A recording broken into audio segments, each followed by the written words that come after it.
So I have two different circuits. If I go this way, lockbox is not even in the circuit. It's the circuit breaker. If I go that way, circuit breaker is not in the circuit. It's the lockbox. So let's try it first with the circuit breaker. This is a 5 amp Allen Bradley circuit breaker. Is it a slow blow? It's fast blow. Yeah, it's a fast blow circuit breaker.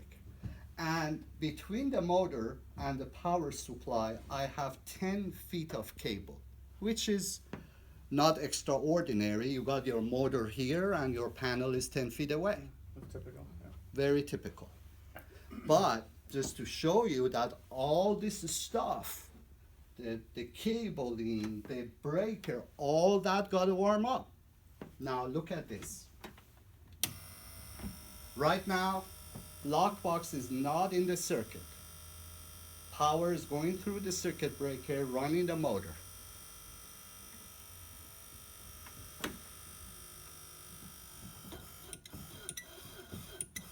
It's not popping. I keep doing that, it will. Maybe in 20 seconds or so after everything warms up. By then, who knows what happens to these bearings. Do you still have the same motor?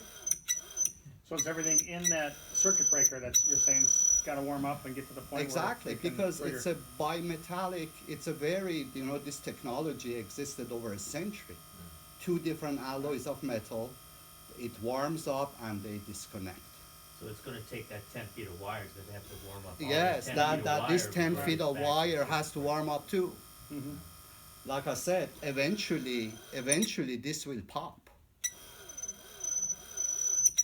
Now, let's do it the other way around.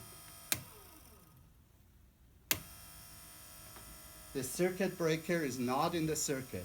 Power is going through the lockbox, feeding the motor. That's it. Immediately. It's blinking, so if you have a whole bunch of them in a panel, you know immediately which one is out. And as I mentioned, it also gives you a signal out to your PLC, HMI, control system, so you know exactly which circuit is out. Now again, if I had a PLC, I could reset it remotely, or